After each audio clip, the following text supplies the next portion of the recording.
Hey everybody, so just before we get into the video proper, as I was recording this, I got news that a couple drone attacks have happened in Moscow, where the Kremlin's been hit by a couple of missiles. Now, there's a couple different theories going on about what had happened. The Russian government is, of course, blaming the Ukrainian government. The Ukrainian government is claiming that it was a false flag attack, that it was a G-slur 24-hour op on behalf of the Russian government in order to justify taking harsher methods and calling out more soldiers because of an attempted assassination attempt on Putin. Now, I think there's probably three things that could have happened here with this attack. The first one, and the one I actually am going to say I think is the least likely, is that the Ukrainian government did that. Now, I don't have a high opinion on the military competency of the Ukrainian government, but it just seems so half-assed, so poorly thought out and conceived that if they were going to seriously try to assassinate Putin, they'd do a better job than this. So it is entirely possible that Zelensky was involved with this, or the Ukrainian government. This was like a desperate attempt to get Putin or to cause confusion in preparation of the spring offensive. That's definitely possible. I don't think that's likely. I think the two remaining options are more likely. The first remaining option is this was the Ukraine, but this wasn't Zelensky. This was hardliners in the military, maybe some like right-wing nationalist paramilitary group, maybe some rogue general, maybe some of the cabinet officials did this without Zelensky's approval, but that it was done by Ukraine, but it was done by rogue forces or forces that are, I mean, the whole situation in that country is pretty chaotic. That seems pretty likely to me, but someone just saw the opportunity and just kind of lashed out impotently at Putin. The third possibility is that Russia did this, that this was a false flag attack, that Russia either used their own drones or they used Ukrainian drones they captured from Ukraine to ineffectually launch these missiles at the Kremlin and to try to make it look like, oh, Ukraine is striking deep within Russia. They're trying to assassinate our beloved President Putin. The fact that this is happening just on the supposed eve of the spring offensive, when we had a bunch of other drone attacks in Crimea, is also very suspicious.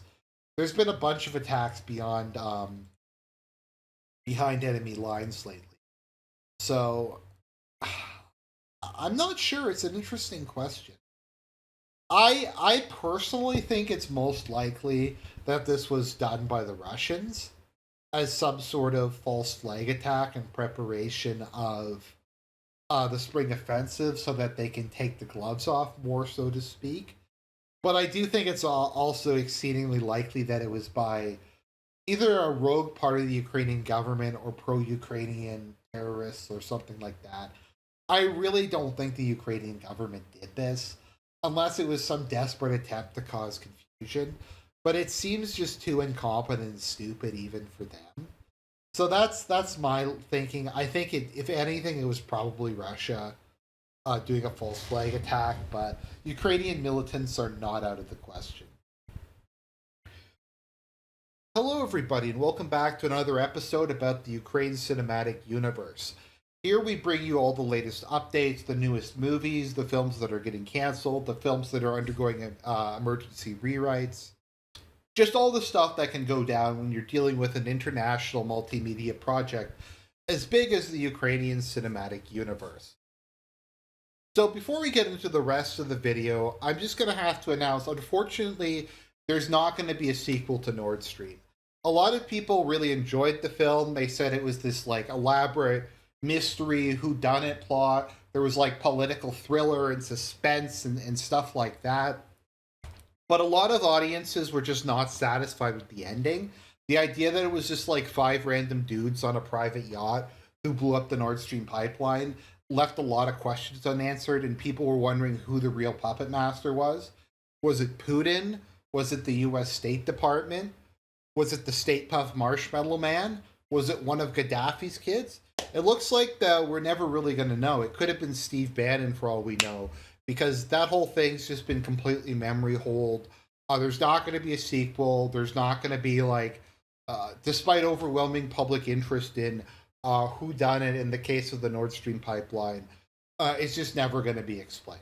And everybody involved is just okay with that. There was like an after credits scene in one of the latest films where the German government was just like, who cares? Someone just blew up our pipeline.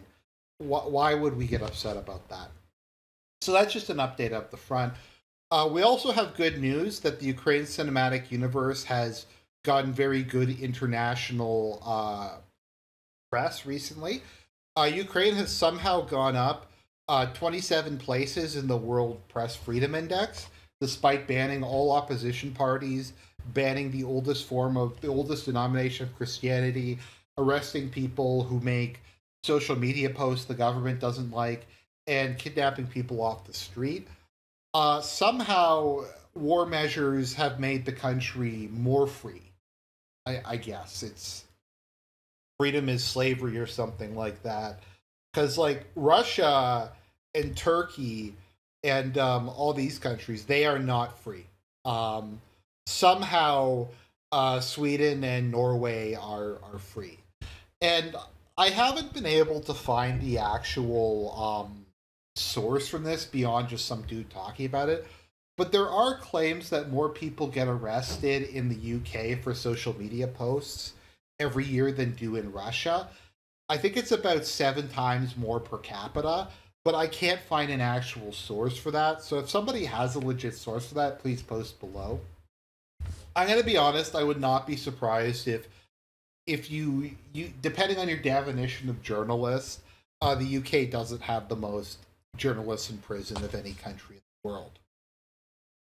We also have this once again from United 24 Ukraine Media. We have the crony capitalist international rankings. And here we have the sectors that are the crony capitalist and the non crony capitalist sectors. It's not explained what crony capitalism is. There's no link here to the original story, but I think we can all like agree that these sectors are crony capitalist, even though we're not going to like define it. The rating shows what percentage of a country's GDP is accounted for by the fortunes of businessmen close to the government. Whatever that means. I guess if you like pay your taxes, that means you're close to the government. Um, but Russia has the most in the world. China doesn't have that many. The US, for some reason, doesn't have very many. Or we're using this very selective definition of crony so that the countries that we're supposed to like at the moment rate super low on this list, whereas we're supposed to believe that most of the billionaires in Nigeria got their money completely legitimately. The billionaires in Turkey got their money legitimately. The billionaires in China isn't like isn't all industry state owned, at least partially in China? How are there billionaires in China that aren't close to the government? Also, you'd think China would be up near the top of this, but Ukraine isn't on this list. Somehow, taking one of the most corrupt countries in the world, creating a total war situation, and flooding it with tens of billions of dollars of cash and weapons with very little oversight actually reduces corruption. So there are no Ukrainian oligarchs. There's no crony capitalism uh, in the sector. So that being said, let's get into the main film that's coming out, which is the Spring Offensive, now being tentatively retitled into Spring Summer Offensive. Now, I've heard reports that this film might actually be coming out as we're talking, because I've heard estimates from like this thing started a week ago to it's going to start sometime in like June or July or August, or it's starting right now. I've heard all about it. One recent report I saw said that it started a couple days ago, where Ukraine crossed the Dnieper at Kherson, and they were going to begin a big amphibious assault. But then that turned out to not be the case. I've also heard reports that it's starting now. So the Spring Offensive is more or less Ukraine's last throw of the die. It is their attempt to win this war before the attritional battle renders them incapable of continuing to fight it. Now, given how contentious a lot of this stuff is, if you check in the description of this video, there's a whole bunch of sources, all of which are from Western publications, kind of reinforcing what I'm talking about and the way that the narrative is being spun. So, to start off with, we have Bakhmut, which continues to be the major battle at this point in the war, which is mostly captured by Russia at this point. In particular, the Wagner organization has been launching a series of offensives supported by heavy artillery, and the Russian Air Force has also been coming out to play increasingly a lot. I've heard rumors that Ukraine only controls like 5 to 10% of it, and they're just trying to hold on until the Victory Day celebrations in May are over, or until the spring offensive can start. Because if they lose Bakhmut before then, that would be like a leak of one of the big scenes in the action movie, and it would reduce the box office. So that is where we are at when it comes to Bakhmut.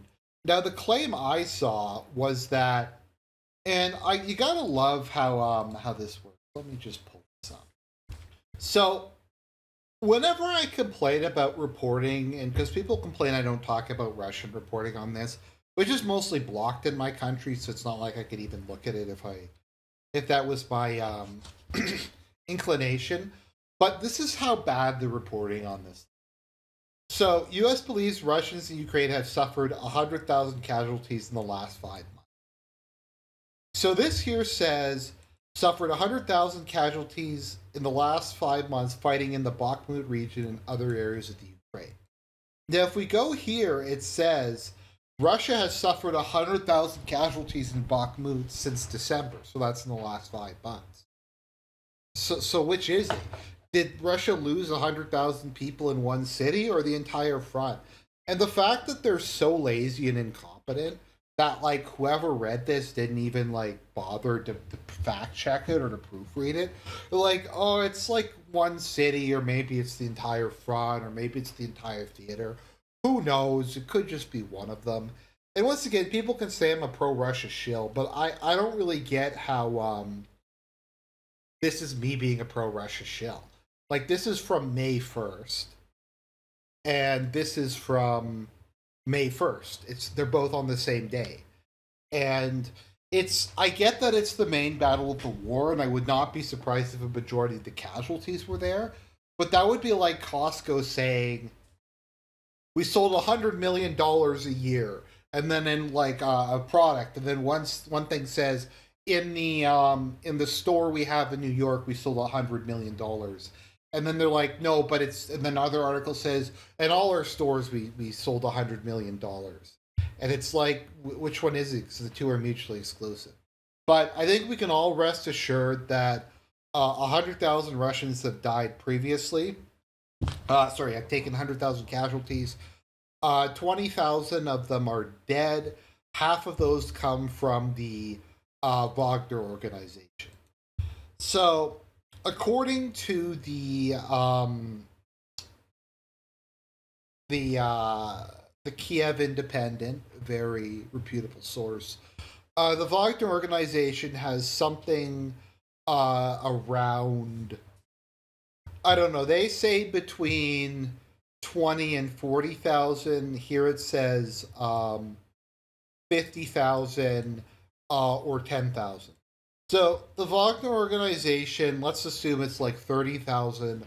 According to this article in Bakhmut, which where the majority of the fighting has been done by the Wagner organization, the entire Wagner organization would had to have been wiped out at least twice, maybe 3 times, depending on whose numbers you're needing. So like that makes sense. I'm sure that the Wagner organization got wiped out like 3 or 4 times over. That just happened. Is it just Bakhmut? Is it all of Ukraine? Is it the Donbass? We don't know. Just the Wagner group has gotten wiped out multiple times over somehow. Ukraine has taken, well, we aren't going to talk about their number of casualties. It'll be interesting once this war is over to see whatever this nonsense is. Now, when it comes out that that is not the case, like, will the person who wrote this article be held accountable by the fact that they are like completely retarded and they missed such a critical detail? Probably not. If you or I had made a mistake like that on something we published, we'd probably be fired from our job. But if you're a journalist, it doesn't, like, who cares about detail? It's like the article where they're like 90% of Russia's special forces have been killed, but actually it's 90% have been casualties. Actually, it's only like three out of the however many special forces groups have been reduced by 90%. And even then, when you start adding up the numbers, it doesn't even work for those groups. And it's like, well, like, who cares? It doesn't matter. The details are irrelevant. It's getting in the way of a really good story. So, that is what's going on at Bakhmut. Now let's get into the spring offensive. So, I'm going to break character for a minute, and I'm going to, like, actually try to discuss this seriously. Okay, so what is the spring offensive? Last fall, the Ukrainian army launched a large number of counteroffensives all across the line of contact, which retook a lot of territory. In particular, a lot of the territory it retook was the form of salients. As you can see, the territory in the Kiev region, the Kharkov region, and some of the other areas were kind of salients. That is, they controlled a very thin strip of territory along the roads and not the area around. And depending on who you ask, so according to the Ukrainian side, and I'm going to try to not be sarcastic, they launched their attack. The Russians were completely surprised. They fell back in complete disarray. They left behind hundreds of tanks, massive amounts of ammunition, took immense losses, and were driven back to the border. Now, the Russian version of events is that what the Russians primarily did was they abandoned open terrain and undefendable ground in favor of establishing a defendable line of contact, primarily in the south among the Dnieper. As you can see, they had occupied all of the territory in Kherson across the river, but they withdrew to the other side of it because it was more defendable. And in a lot of other cases, if you look at the territory they lost, it made the front line a lot shorter, so that they could concentrate their forces more locally. So those are the kind of the two narratives on it.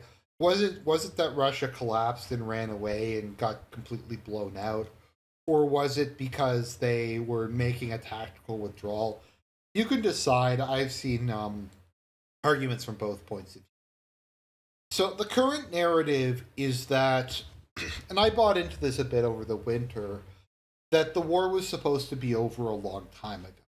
The narrative is that Putin was invaded Russia expecting the Ukrainian government to collapse in a series of days or weeks, and he could impose whatever peace terms that he wanted on the Ukraine. I think initially probably it was going to be the Donbass, Crimea, and a puppet regime in Kiev, but as time's gone on, particularly after they annexed the land bridge to Crimea, the war goals have definitely shifted somewhat. The failure of the Russians to take Kiev or Kharkov or Odessa and to end this war in the first month was seen as a complete disaster, that Russia totally misjudged its enemy, that they were unprepared for a long war, and that they had more or less brought a knife to a gunfight, or brought a gun, whatever, the opposite of how the expression normally goes, which, to be fair, once again, is not a completely insane thing to say. It is pretty obvious they didn't have the number of troops they needed or the amount of equipment they needed to win the war outright at the beginning, and you saw these massive big arrow offensives, which petered out after about a month, in which they obviously pulled back from. Now, once again, there is the argument that can be made that what actually wound up happening was when Russia initially failed, they realized the war was going to take longer. They pulled back, and then they engaged Ukraine in a war of attrition, where they were starting to call up. They called up, I think it was 300,000 reserves in the fall. They're recruiting more soldiers. They're giving their soldiers more training. They're building more weapons. They're engaging the Ukrainians in an artillery duel. And more specifically than that, they've been firing cruise missiles at Ukraine's infrastructure all over the fall and winter.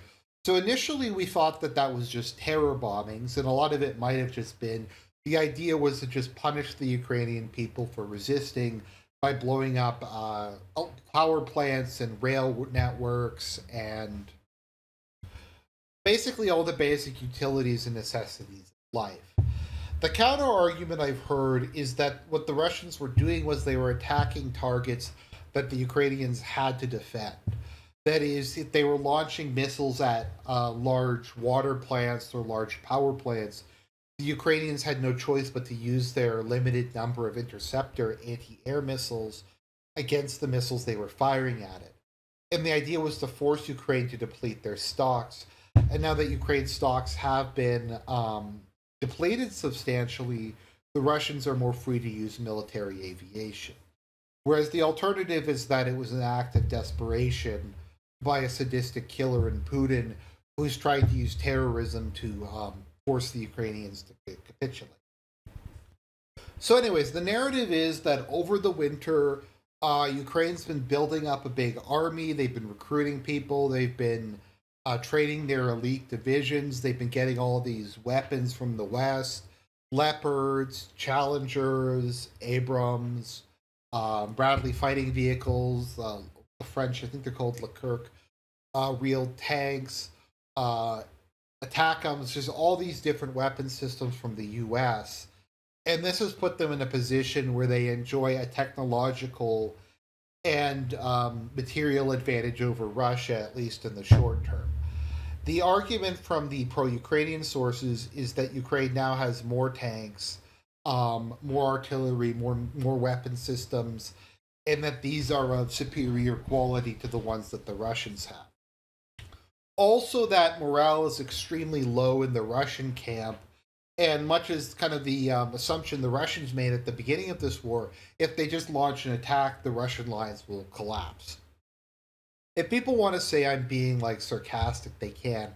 But as far as I can determine, that is the narrative at the moment, that Ukraine has been able to completely rebuild its army using advanced Western weapons, that Russia's resorted to bringing out its oldest equipment, that its men are deserting in droves. I've seen articles saying that there's record surrenders and all that kind of stuff happening.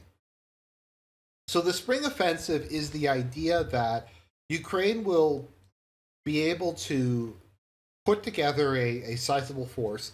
Now, according to the New York Times, this is going to be about 48,000 men, which really doesn't seem like very much when you consider that the Russians in December alone mobilized like 300,000 people.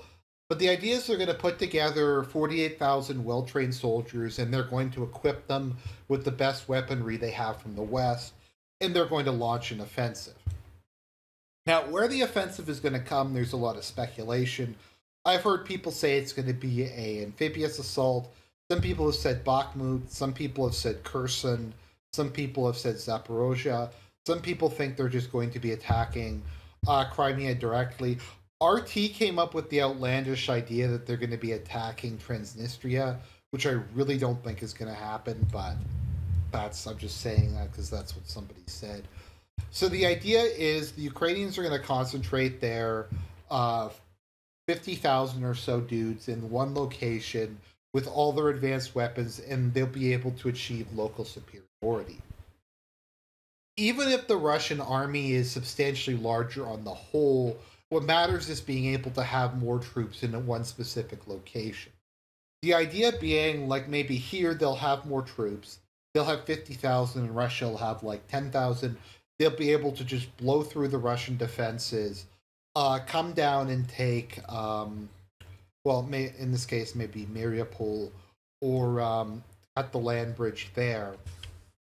And this is something in particular we saw with Blitzkrieg. The initial idea of when you come to breakthroughs is your enemy has a big line of fortifications. However, theoretically, if you penetrated at one particular location, then you can start hitting your opponent in the flanks and hitting all the undefended areas in the rear, and it forces your opponent to abandon all of the fortifications they spent all the time building up, and kind of like a cup or something with a hole in it. Eventually, all the water is going to come out and go through it. So the idea is they're going to focus in a couple locations, break through and cut the land bridge to Crimea, maybe retake Mariupol, maybe directly attack Crimea itself.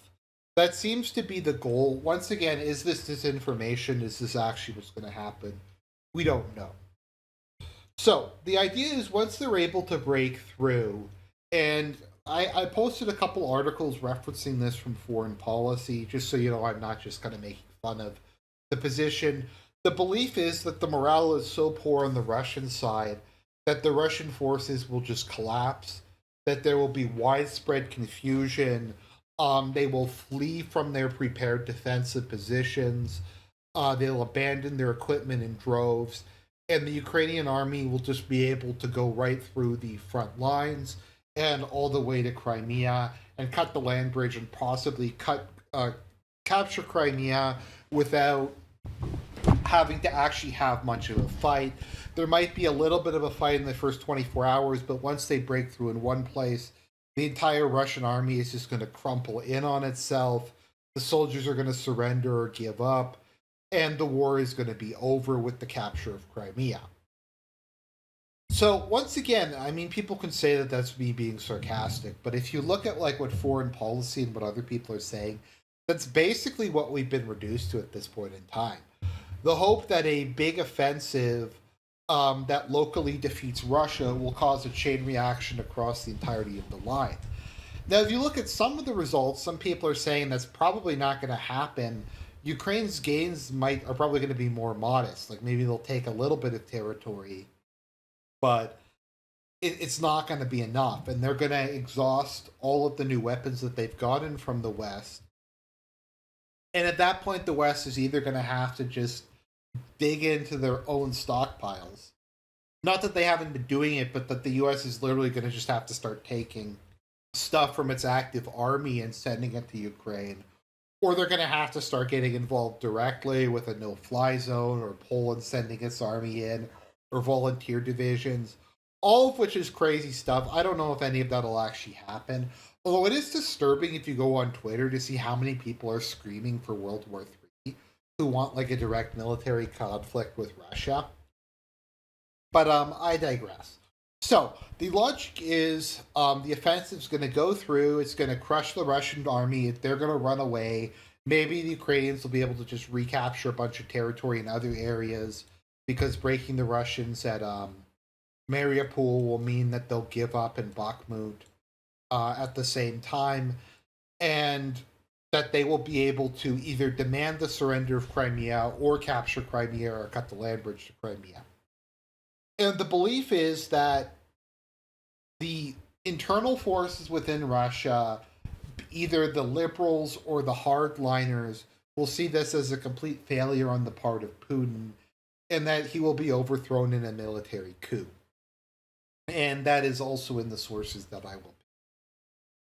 So, sorry, going back to just a second, sorry, there's a lot of stuff to cover here. So the idea is Putin didn't defeat Ukraine in the first 2 months. The hardliners and the nationalists and the members of Putin's party have been very patient. There hasn't been nearly enough progress for them. They were hoping for this war to be over, or at least more ground to have been gained a while back, and it looks like that it's stalling, and they're looking for an excuse at this point to get rid of Putin and to put someone in power who's either going to just give up in Ukraine and pull out, or is going to overthrow Putin and go more full balls to the wall. Maybe some like lunatic who will use nuclear weapons. And the belief is if Crimea falls, that will happen.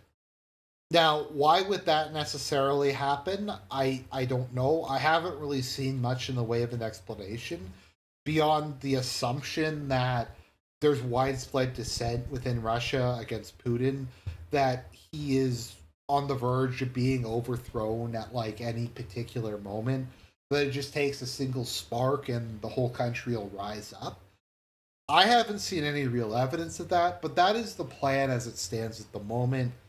That Ukraine will be able to attack um, with its hodgepodge of Western weapons, break through, collapse the entire Russian front line, deal massive damage to the Russian army, make it to Crimea, cross over into Crimea, take Crimea, and after that's all done, um, the Russian government will collapse.